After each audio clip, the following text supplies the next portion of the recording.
Oke, baik. Assalamualaikum warahmatullahi wabarakatuh. Selamat sore. Apakah suara saya sudah bisa masuk? Sudah, Pak. Sudah ya. Oke, baik. Saya lupa minggu yang lalu itu saya ngumumkan hari ini kuis atau tidak ya?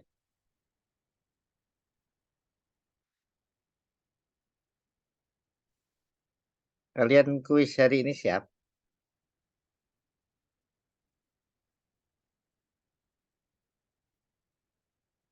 Coba dijawab di tes siapa yang apa di chat ya? Siapa yang siap kuis, siapa yang belum siap, tidak apa-apa. Saya lihat aja.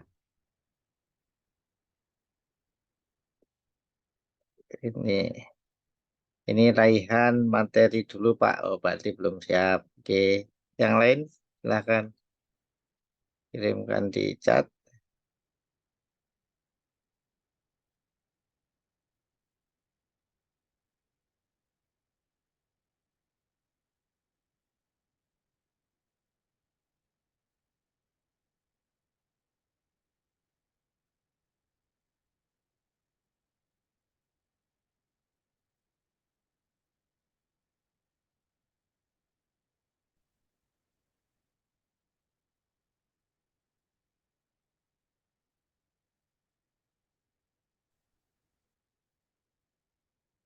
Yang respon hanya raihan. Berarti yang lain sudah siap. Siap kuis.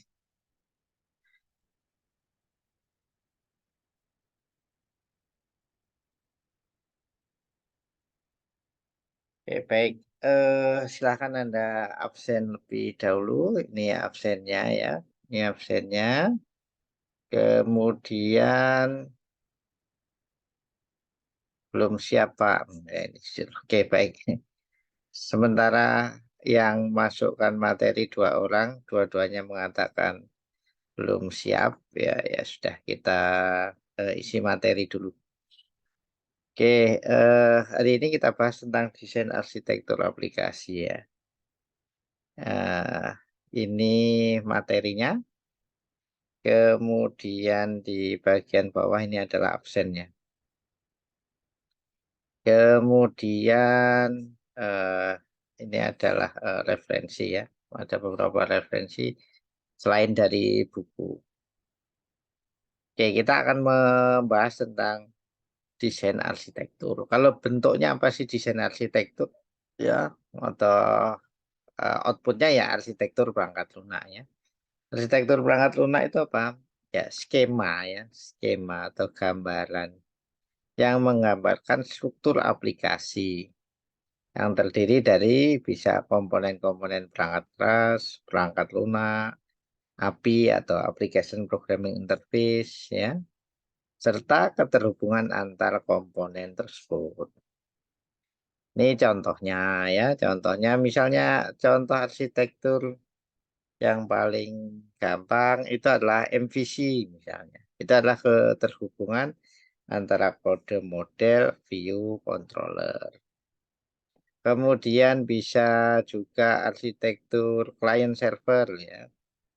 Ya, berarti lokasi klien kemudian lokasi servernya. Jadi gambarannya adalah skema ya. Namanya skema ya berarti biasanya menggambarkan keterhubungan antara komponen-komponen yang digunakan sebagai struktur pembangun perangkat lunak. Oke, kemudian kita buka materinya sini ya, arsitektur desain. Kalau di buku itu di bab 8 ya. Nah, metodologinya banyak. Nanti ada struktur, ada objek dan sebagainya ya. Jadi kalau Anda misalnya pakai UML berarti gambarkannya pakai pendekatan objek. Kalau yang di buku ini digambarkan dalam eh, terstruktur. Oke. Sehingga apa saja yang masuk di dalam desain arsitektur Ya, itu adalah ada elemen dari desain arsitektur, kemudian cara membuat desain arsitektur, kemudian berikutnya hardware dan software spesifikasi. Atau spesifikasi itu berarti eh, informasi detail tentang hardware maupun software, baik itu kapasitas, merek, volume, kemampuan, dan sebagainya.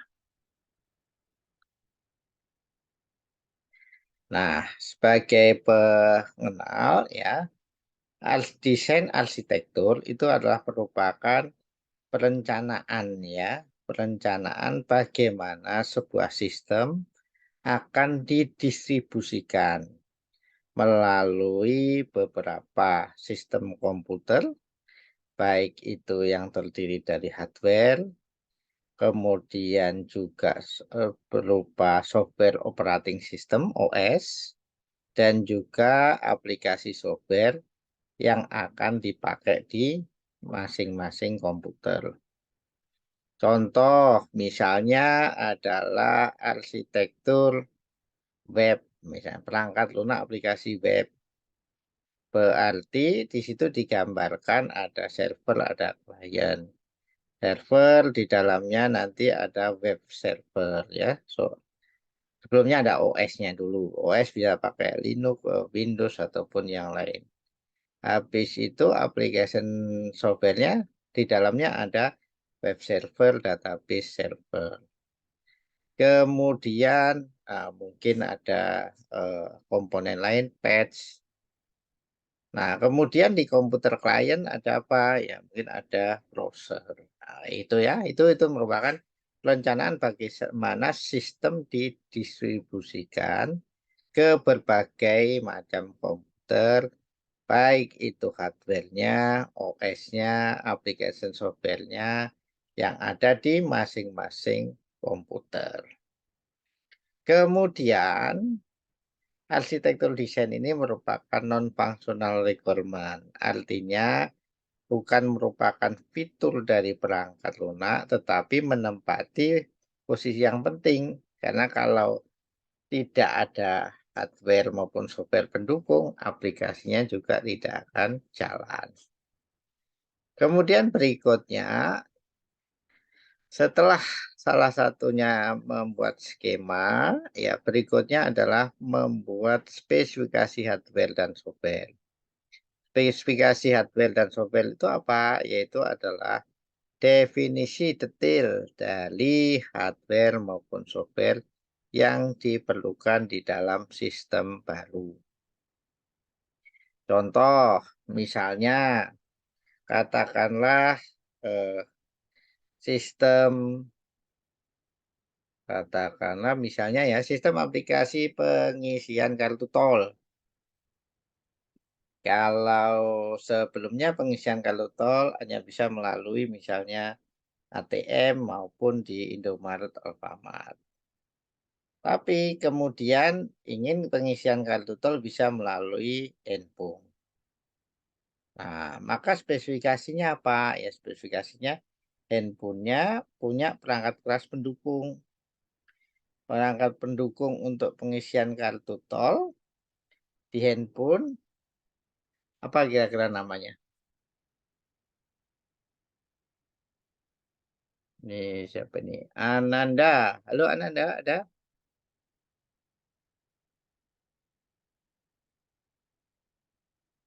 Halo,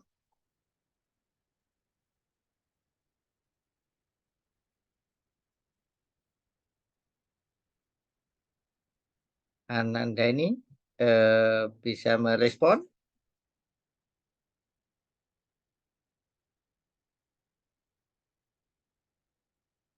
Atau yang lain, kira-kira fasilitas apa atau detail hardware apa yang ada di handphone yang bisa interkoneksi dengan kartu tol atau eh, istilahnya kartu e-money. Fasilitasnya apa? NFC, Pak. NFC. Oke. Sa- eh, Sakit pernah mengisi melalui NFC? Nah ya, jadi near field communication. Jadi berarti di situ definisi hardware maupun software yang diperlukan di dalam sistem baru yaitu adalah adanya fasilitas NFC atau near field communication ya. Nah, berarti nanti kita bisa membuat spesifikasinya dengan memberikan detail bagaimana NFC itu bekerja. Kemudian tujuan utama desain arsitektur adalah menentukan bagaimana komponen dari sebuah perangkat lunak itu bisa di-assign, ya, disusun dan bisa eh, istilahnya ditaruh, diletakkan di dalam hardware device di bagian mana saja. Sehingga tugas maupun fungsi dari kode itu bisa berjalan. Nah, kemudian komponen arsitektur secara umum. Komponen arsitektur secara umum ya, itu adalah kita bisa melihat biasanya sebuah software atau perangkat lunak atau aplikasi itu dibagi menjadi 4 bagian umum atau 4 bagian fungsi dasar, yaitu adalah data storage atau unit penyimpanan, cloud, lokal, atau mungkin hosting dan sebagainya. Kemudian data akses logik, yaitu adalah proses yang diperlukan untuk mengakses store data, ya akses file ya, atau letak filenya. Kemudian application logic, yaitu logical business atau aturan-aturan mekanisme yang didokumentasikan di dalam DFD. Kemudian berikutnya adalah use case dan juga functional requirement. Kemudian presentation logic, ini adalah display dari information.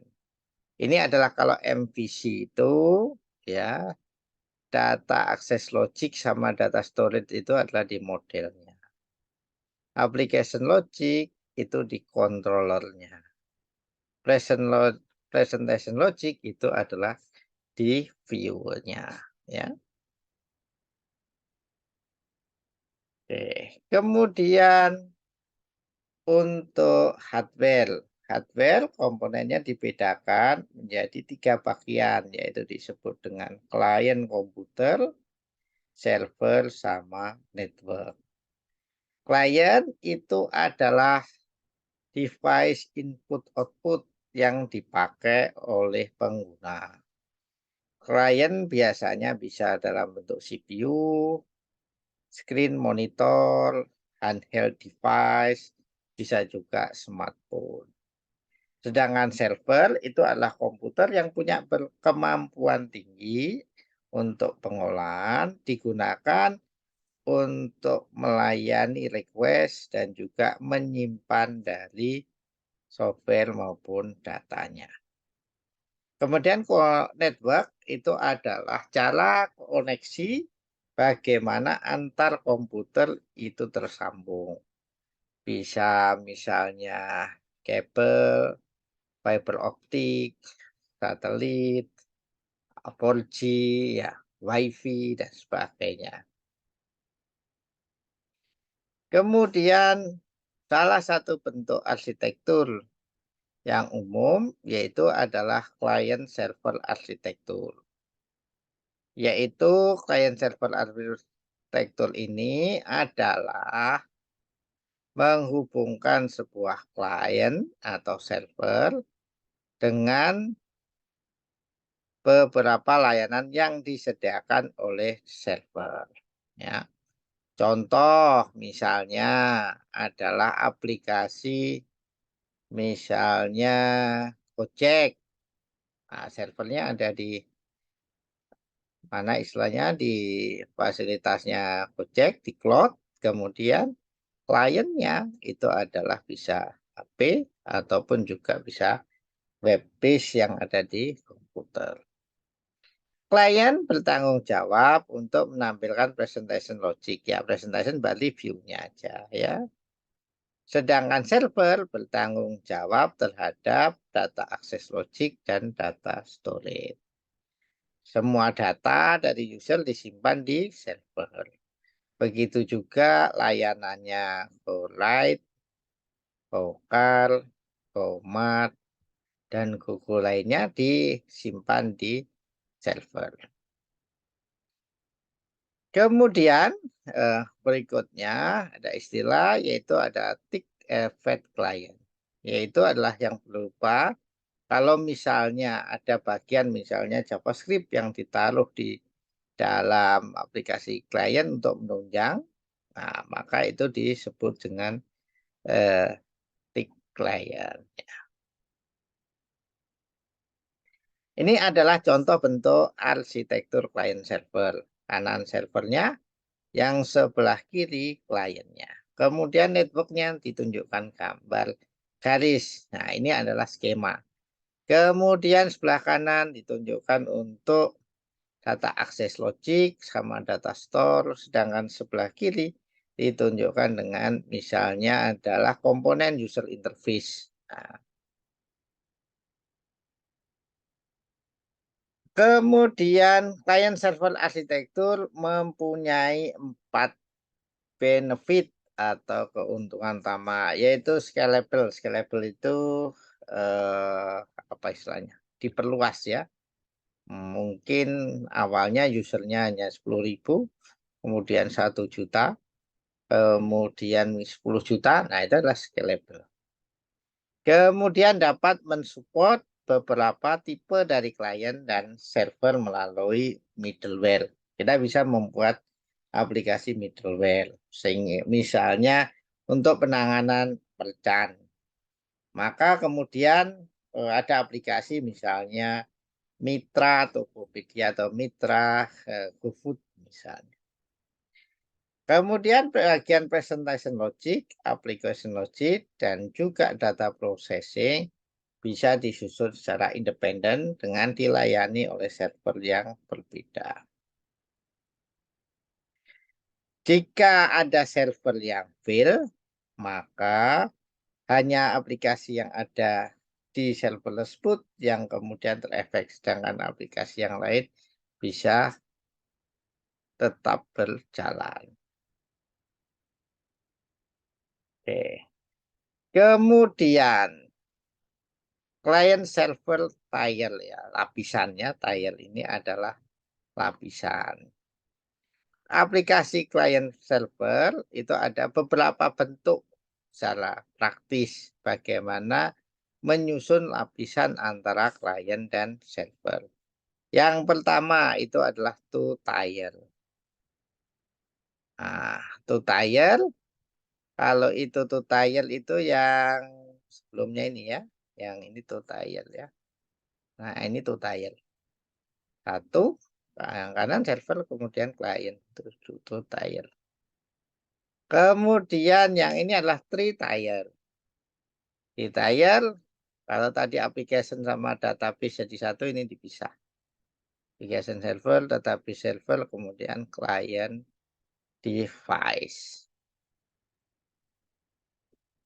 Kemudian ada juga karena jumlah yang diproses lebih banyak, maka tidak cukup hanya three tier. Mungkin yaitu eh, katakanlah misalnya aplikasi Gojek, GoFood-nya sendiri, GoRide-nya sendiri, kemudian GoMart-nya sendiri. Maka kita bisa sebut itu entire. Ya, entire itu berarti lebih dari 3. Contoh ya, silahkan ditaruh di mana aja. Misalnya GoFood-nya di server 1, GoRide-nya server 2, GoCar-nya server 3, itu bisa. Kalau contoh yang ada di gambar ini, kita diperlihatkan database servernya disendirikan, kemudian application server yang nangani bisnis itu disendirikan, kemudian masing-masing web itu dipisah, jadi ada viewer sendiri. Kemudian baru kliennya. Kemudian berikutnya, arsitektur yaitu client server, kemudian berikutnya adalah server based arsitektur. Kalau client server itu di client maupun di server ada istilahnya pemrosesnya, ada CPU-nya. Tapi kalau server based arsitektur, maka yang di bagian kiri itu hanya ada terminalnya. Semua processing ada di server. Apa contohnya misalnya terminal sama server ini? Ya, misalnya adalah kalau kita punya device untuk barcode misalnya kayak gitu ya. Nah, yang sebelah kanan itu server komputer tuh handle presentation, application, akses sama data store, sedangkan terminal ini hanya untuk menangkap yang diketik atau input, kemudian sama tampilan di layar.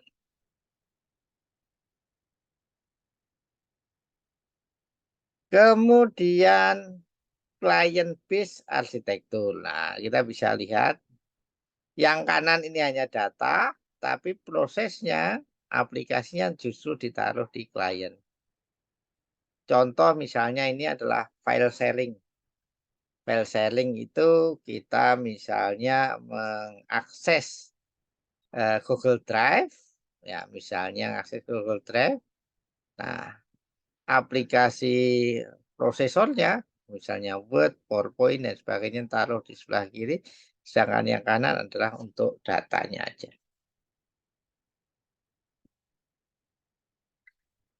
Kemudian berikutnya teknik yang lain itu adalah yaitu arsitektur virtualization dan yang terbaru salah satunya adalah cloud computing atau computing di awan. Jadi istilahnya virtualization maupun cloud computing ini pekerjaan dari hardware itu didefinisikan secara logik. Jadi kita bisa mempunyai komputer yang besar, tugas masing-masing prosesor itu kita bisa definisikan dengan logik atau kemampuan dari software. Oke, virtualization. Virtualization adalah teknik untuk membuat virtual device atau resource ya, baik itu sebagai server ataupun storage device. Jadi letak fisiknya itu ya bercampur dengan yang lain, tapi bisa dibuat secara virtual terpisah. Server virtualization itu adalah melibatkan partisi dari sebuah server ke dalam virtual server yang lebih kecil. Kita punya komputer dengan kemampuan tinggi misalnya, maka kita bisa membuat virtualization sehingga di dalamnya bisa running 2 server, 3 server, dan banyak server. Kemudian storage virtualization, yaitu adalah kombinasi multiple device storage network ke dalam disatukan seakan-akan orang yang menyimpan di satu. Ya contohnya misalnya model Google Drive. Ya kita enggak tahu fisiknya itu berapa banyak storage yang dihubungkan, tapi seakan-akan kalau kita menyimpan, ya hanya pada satu folder atau satu user yang melekat di kita. Kemudian berikutnya adalah arsitektur cloud computing. Arsitektur cloud computing itu adalah ya segala sesuatu ya, yang berasal dari baik itu adalah infrastruktur, aplikasi, bisnis proses ya, yang mampu untuk di-deliver sebagai service dimanapun dan kapanpun.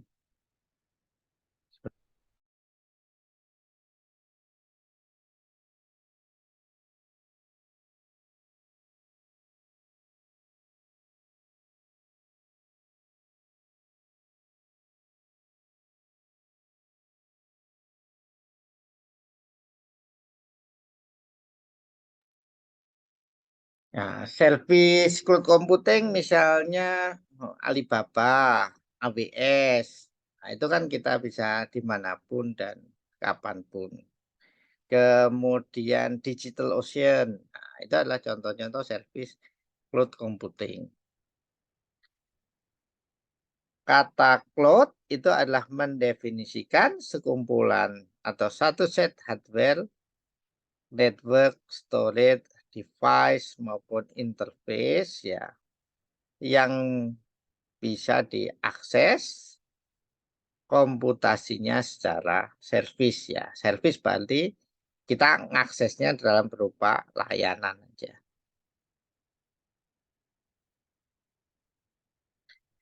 Cloud computing dapat diimplementasikan menjadi 3 cara, private cloud, public cloud, maupun juga hybrid cloud. Yang sekarang umum ya, kebanyakan adalah yang public cloud. Sehingga dari sini di dalam membuat atau meletakkan aplikasi itu kita tidak menaruh di dalam fisik hardware-nya, tetapi kita bisa taruh di dalam logic cloud yang disediakan sebagai servis. Kemudian keuntungan cloud computing ya. Keuntungan cloud computing itu adalah dinamis alokasi resource-nya. Kita bisa menaikkan kalau butuh memori. Kalau misalnya aksesnya kecil kita bisa menurunkan. Kemudian customer ya bisa langsung menggunakan ya. Kayak kita apa istilahnya beli toko pakaian itu tidak harus setup mengkonfigurasi tetapi kita langsung bisa menggunakan. Kemudian cloud services biasanya mempunyai standar API atau application program interface. Cloud computing itu adalah biasanya lebih murah karena disusun berdasarkan resource yang digunakan. Jadi pentarifannya itu adalah tergantung dari resource yang bisa dikecilkan maupun ditambah.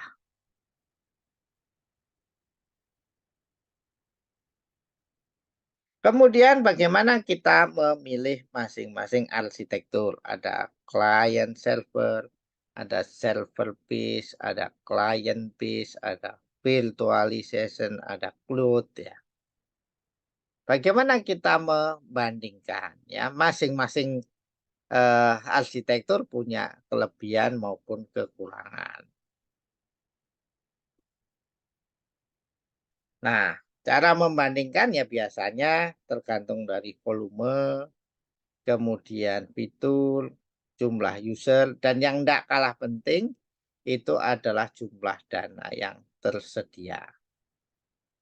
Nah, kita akan lihat salah satu bentuk arsitektur ya yang ada di cloud ya. Ini kita buka sini misalnya. Yang sering kita pakai itu contohnya Digital Ocean ya. Nah, ini Digital Ocean. Klik aja Digital Ocean, kemudian kita klik bagian informasinya. Nah, ini Dream It, Build It, Grow It ya. Di sini layanannya apa aja? Layanan infrastrukturnya kita bisa lihat dari produknya. Ini produknya ya. Nah, produknya itu ada Droplet, yaitu menyediakan scalable virtual machine ya. Berarti menyediakan apa itu istilahnya eh, virtual komputer ya yang bisa dinaikkan turunkan ya. Kemudian manage Kubernetes cluster ya. Kemudian ada cloud hosting, kemudian juga ada application, hmm, kemudian juga ada database ya. Kita bisa lihat ini komputasinya ada Droplet, Kubernetes, app platform ya, maupun Cloudways. Kemudian ini solusi yang disediakan. Ini adalah aplikasinya ya. Aplikasinya kita bisa untuk application yang support WordPress, Cloudways ini. Kemudian bisa juga yaitu VPN, web mobile apps, game development, streaming juga bisa, atau SaaS. SaaS ini adalah software as services, blockchain, website hosting maupun VPS hosting. Kemudian bagian yang ini adalah teknik ya, kita bisa lihat bagaimana membangunnya. Kita lihat pricing-nya. Pricing simple, predictable pricing ya. Nah, Droplet itu kita menyewa server. Kalau kita menyewa server, ini adalah yang terendah. Ini adalah $4 per month. $4 itu berarti katakanlah 15.000 kali 4 ya 60 ya 60.000. Daripada kita misalnya membeli komputer server, kalau itu untuk prototyping atau maupun nyoba, kita bisa menyewa ini. Kemudian kalau app platform malah kita disediakan nolnya. Misalnya ini ya, $4 per month, kemudian kita bisa langsung setup, sign up, kemudian mengisi. Kemudian kita bisa lihat ya, coba starting price-nya. Nah, $4 itu dapat apa aja? Basic ya. Ini adalah virtual machine. Kemudian di dalam virtual machine ini adalah perbandingannya.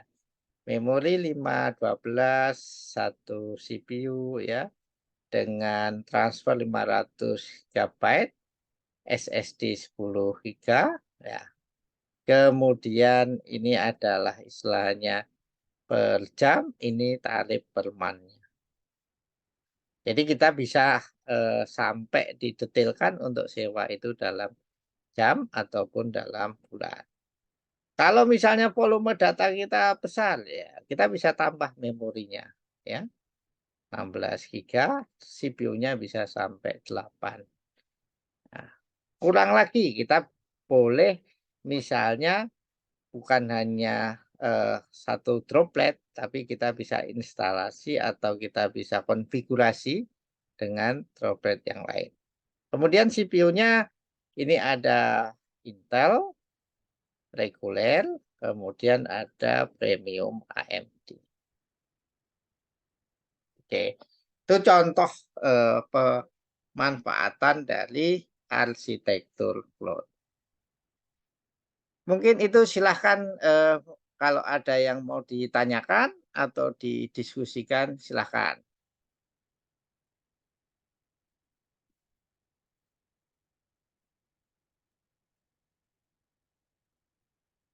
Kalau tidak ada, coba Anda sebagai latihan atau PR ya, itu adalah coba digali ya aplikasi Integra atau portal ITS ya. Aplikasi portal ITS itu desain arsitekturnya bagaimana? Apakah client server? Apakah misalnya adalah server base, client base, virtualization, ataukah cloud system? Kemudian dari situ kira-kira bagian data, application, maupun juga filenya dicampur atau dipisah. Nah, coba itu dipelajari dan dicari caranya gimana. Biasanya ada TA maupun KP yang berhubungan dengan aplikasi portal ITS. Nah, di situ biasanya akan digambarkan desain arsitekturnya. Oke, baik. Demikian Ada yang mau ditanyakan atau disampaikan? Kalau tidak ada, saya akhiri untuk kuliah desain arsitektur ini. Bagi yang tidak bisa mengikuti kuliah secara langsung, nanti videonya dari materi ini akan saya unggah ke YouTube dan embedded di halaman materi. Terima kasih, saya akhiri. Assalamualaikum warahmatullahi wabarakatuh. Selamat sore. Waalaikumsalam warahmatullahi wabarakatuh. Terima kasih, Pak. Waalaikumsalam warahmatullahi wabarakatuh. Ya, sama-sama.